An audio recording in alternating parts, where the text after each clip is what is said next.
Hey everybody, welcome to DKFC. I'm Wade McElwain, the U.S. Sports Ambassador for DraftKings. I'm joined by Tyrone Atkins, Andy Davies, and writer for DK UK, Jamie Hinks.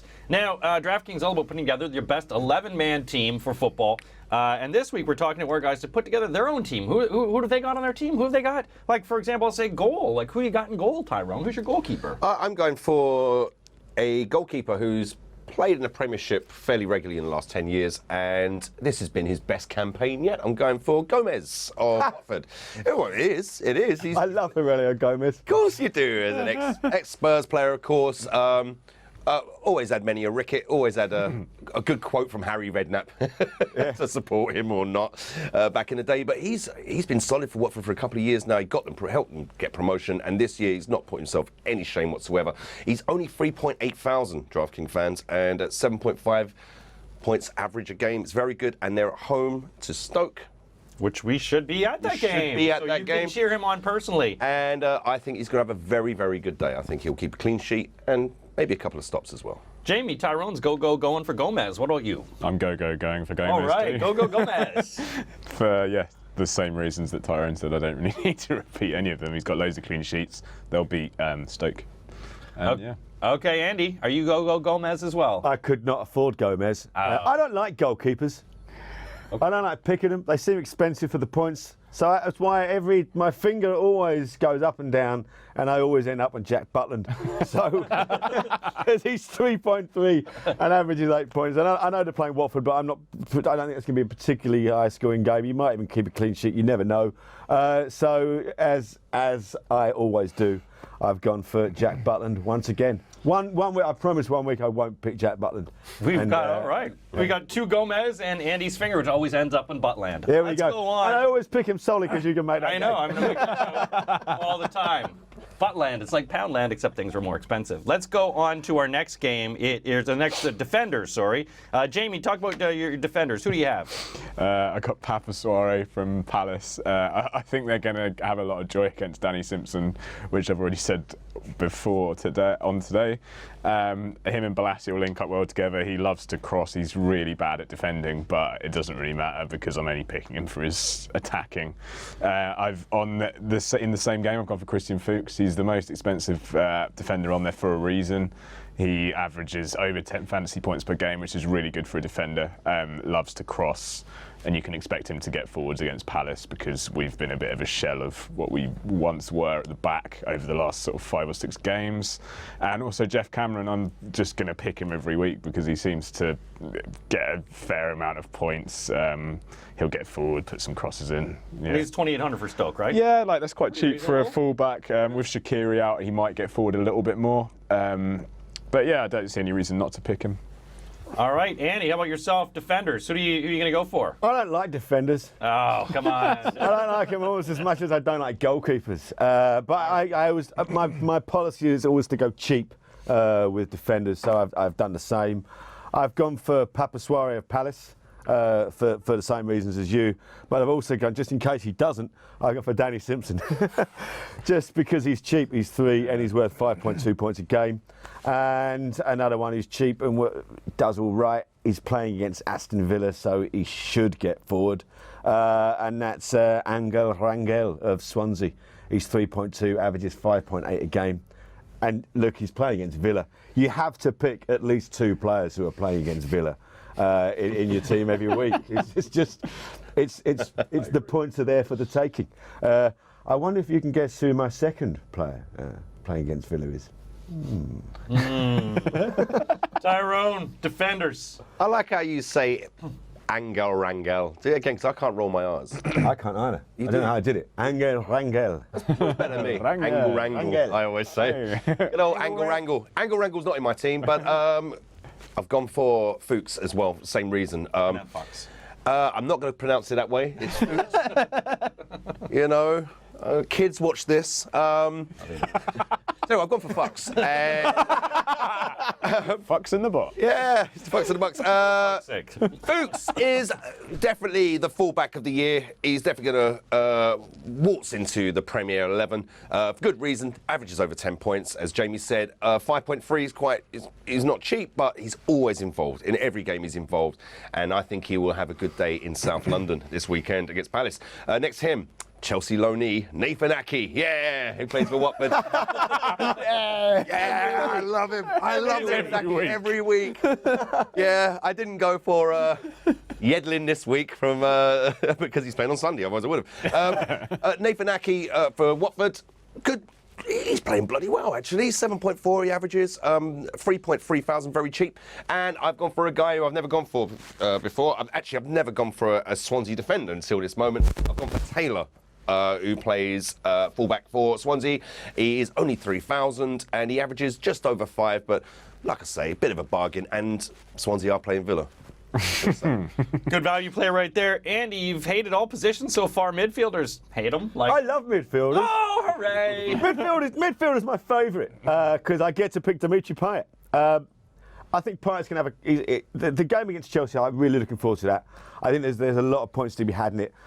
Dimitri Payet will get a lot of points. I imagine he'll score one, he'll set one up. He's everything that West Ham do that's great stems from the little chubby fella. And he's expensive at 8.4, but he averages 19.6 points a game, and you just can't ignore him. So I haven't, and I've picked Payet. I've also gone for the other player, the obvious choice against Villa, and that's Sigurdsson, 7,500, 17.2 a game. He's playing Villa. I mean, shit, the guy's probably going to do everything against that team. And because he's fit again and we love him, N'Golo Kante, 3,500, 7.2. And it's going to be a bit of a battle against Palace. So he could pick up some points, some tackles, some kicking of Jason punching. Just getting himself around the pitch, just in the lovely way that he does. Jamie's taking us a few guys against you. What do you think? Good calls? Who do you got in your midfield? I've got the guy that he's going to be kicking, Jason Punchin. He's back to fitness, and hopefully that means Palace will be back in form. And he'll take over some set pieces from Kabay because we haven't scored from we're just not playing very well, so they might switch it around a bit. He's very cheap, averages almost I think it was 4.7 crosses per game before he got injured, and I really like him. He's one of my favourite Palace players. He kind of goes about his business without really troubling the goal or assist columns, but still manages to almost get 10 fantasy points per game. 4,300, really cheap. I've gone for Sigurdsson. He's a must-pick right now, regardless of who they're playing. It doesn't matter whether they're playing Villa or whether they're playing Leicester. You have to pick him. He's getting so many points at the moment, and he's been so good since Monk left. I don't know what was going on between them two, but 7 goals in the last 15 odd games or whatever. What had you heard? Yeah. I haven't heard anything. Have you guys heard anything? Oh shit. And then I've gone Payet light, Mikel Antonio. Basically couldn't afford Payet, so I've gone for Antonio. He scored in his last 3 games, averaged 20 fantasy points per game across those games. And he's disgusted we've gone for West Ham. No, I'm not. I'm not. I'm disgusted for another reason, but I'll get to it in a sec. All right. I'll get to it now. You're disgusted, Ty. Open it up. I'm disgusted with the team I've picked. I'll level with you. You clicked play on this link, and you were expecting all this wisdom from some. No, they're not expecting wisdom. No, they're not, are they? Good, because I'm not happy with the team I picked today. So let's just rattle through this. For some reason, I've gone for Affalay for Stoke, even though they're going to lose against Watford, and he only gets 5.5 thousand. He was only 3.6 thousand, and I look at that and I think, well, obviously, Ty, what you've done there, mate, is you picked a lesser player because you're going to go big on the others. I haven't. Next to him, I've gone for Houlihan. Yeah. That guy. I did that last week. It's a waste of time. Oh, I know, Andy. I did it the week before. Oh. So I got the Houlihan of Norwich, and yeah, he averages quite well. I get 8.5 and everything, but they're going to lose, and I don't know why I did that. Okay, let's make a rule. Let's have we'll call it the Houlihan rotation, right? So it was you, then me, then you. It's you next week. You got Right, okay. Shake on that. But I may have redeemed myself by picking the guy who isn't Dimitri Payet. I've gone through the guy who I think's Player of the Year. I've gone for Mahrez, who I think will, he'll get a lot of attention from some rather not very talented Palace defenders, but he will overcome and he will have a great day. He's very expensive, but he gets lots of points. So I've gone for Mahrez as my final midfield pick. Tyrone hating his team, but you can make and love your own team at DraftKings. Jamie, why don't you take us up to the forwards now? Who have you got in your forwards? Did you save some money on these guys? Who'd you go for? Yeah, I haven't really. Yeah, I couldn't go big on my forwards because I've sort of spread the money out elsewhere. I've gone Troy Deeney. I think he's kind of that. He's been overshadowed massively by Ighalo's form, but he's still got 8 goals and 6 assists this season. He usually has a handful of shots per game. I think they'll beat Stoke. He could well score. 5,600 for Watford. Yeah, I think that's quite cheap when you like Ighalo's quite a bit more than that. And then next to him, I've gone for Jordan Ayew. I think I used to love picking him on DraftKings. He got me a lot of points earlier on this season. I'm not that confident in Swansea's defence. He gets a lot of crosses in, shoots a lot. If Villa score, he'll score the goal, I think, and he's only 4,100. Tyrone, how does the hatred of your team go towards forwards? You've got vertigo or something? Yeah, the hatred of my team is dissolved at the revelation you've picked Villa forward. Yeah. It's like, wow, all right. Yeah, no money left. How much was he? Sorry. 4,100. No, there's I think he's very good on this. I trust him. Okay. The only Villa. All right, we'll see, dude. We'll see. The forwards I've gone for the guy who is he injured? Is he not injured? I don't know anymore. I'm confused. I've gone for Ighalo. Watford. I think Watford are going to have a very good day against Stoke, and I think he's a beast. And the way he beat up Arsenal last week was brilliant. And I like him, and as a reward, I've spent $6,400 on him on DraftKings to spearhead my attack for what I think is quite a weak team that I picked. So Ighalo, 12.2, he averages, fantastic. And next to him, I'm a Chelsea fan, and but for some reason, I've gone for Sacco of West Ham. I think he's come back into the team, he's back into fitness. I don't think it's going to be a high-scoring game. I know you guys do, but he will be involved. I think he's a hell of a talent, and his average is good, and he's only 4.2 thousand, so he's very cheap as well. Tyrone takes the Sacco Award for choosing Sacco. Andy, who have you got in your forwards? Well, I mean, is Ighalo injured? Is he not? I hope he is, because I've gone for Troy Deeney. But they'll both play, Andy. Yeah, but I just think without Ighalo there, Troy Deeney is going to be the focal point, and that's kind of what I was thinking about when I picked this team. So I've gone for Troy Deeney. I mean, 5.6 is relatively cheap, averages 9.3 for the reasons you said, pretty much. My other forward, I've gone for Pedro of Chelsea. Well, Costa's out. He is. Is Pedro going to play? I think it's a good shout. I think Pedro's going to play, and there's going to be goals in this game, so I've gone for Pedro. He's only 5.5, averages 9.7. Even if he doesn't score, he's going to get himself about. I've gone for Pedro. He's my other centre forward. So underwhelmed by him. I'm not saying I'm not underwhelmed by him, but in this particular game, he could score some points. I think Troy will get the nudge on that, but we'll see. Well, we'll see what else, because we also have 2 utility players. Utility players make up different parts of the team to help, finesse your team. Maybe you need midfielders, maybe you need forwards. Jamie, this week, who have you put for your utilities? What's your strategy? Well, I've gone for Salomon Rondon from West Brom. I think he's definitely going to score. We've said earlier, 3 goals in last 4 games. Pulis, and he's starting to repay what Pulis paid out on him, which was a lot of money in the summer. He's had at least 14 fantasy points per game in the last 4 games. The only worry with him is that he doesn't really get anything beyond goals. His points are all from goals. That's the only he'll have to score for him to get any points and repay my faith in him. And then next to him, I've gone for Kennedy from Chelsea, who I think will probably play. He's listed as a forward on DraftKings, but he tends to play as a fullback. I think this was from Mourinho converting him from a attacking player to a defensive one, and he has been playing very well, I think, recently. He's hit double digits in the last 2 games on DraftKings. One of them was against PSG, which is very impressive because PSG are a cracking side. But I mean, this is the position where I was like, I want a Chelsea player.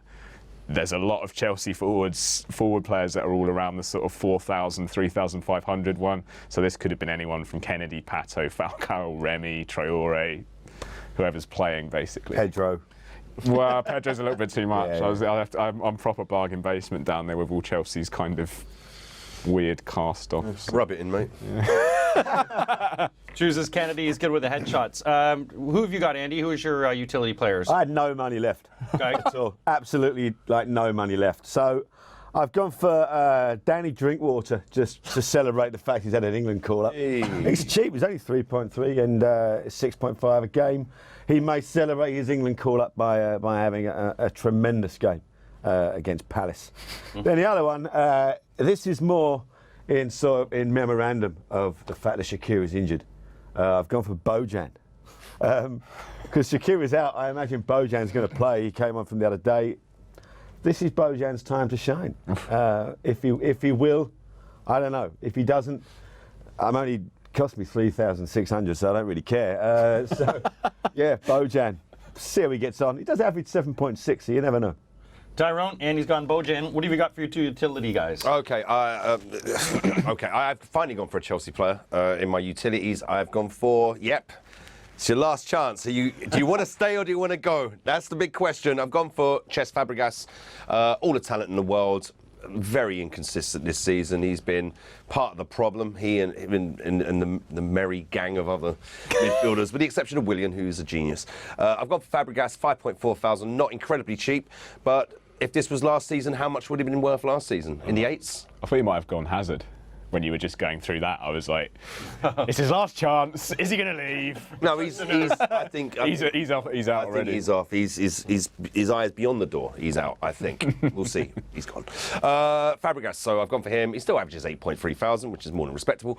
Let's see what you can do against West Ham. Hopefully a good job. And then finally, a player I didn't know existed, but I had to do some homework on Watford because we might be going there. I've gone for Alan Nayom. Oh, Alan. Say that again. Alan Nayom. Alan Nayom. Alan Nayom. Sounds like a Buddhist chant. It does. It feels, it's quite. Yeah, it is. It's like a mantra. It's lovely. So, Alan Nayom, who is only 2.9 thousand, very, very, very, very, very cheap. Is a fullback that does like to make some ground. And, quite a good average of 7.3 thousand. So, just look over Watford entirely, I think. I think they're going to have a good weekend. But Alan Nayom. There we are. Well, that's it. Those are all the lineups all the guys have put together. Let's take a look at them in alphabetical order. We'll start with Andy's. Go through Andy's. Okay, Butland, Sims, Rangel, Conte, Payet, Sigurdsson, Dini, Pedro, Bojan, a couple, and then Danny Drinkwater, 3,300. That's a nice way. Moving on to, there we go, Jamie. Fairly well balanced here. He's got Cameron at 2,800, but pretty good. Usually only really Sigurdsson at 7,500, your big one. And Tyrone, who hates his lineup. Look at that. Oh, look at that. 3,000. Mahrez at 8,300. And horrible. I know. Shows one of the equipment keepers as well. But that's how you do it. You just put together an 11-man team. Go to DraftKings.co.uk. Look at all the matches and tournaments you're going to see coming up this weekend. Choose the one that fits with your likings, and you could win. We'll update the rankings next week.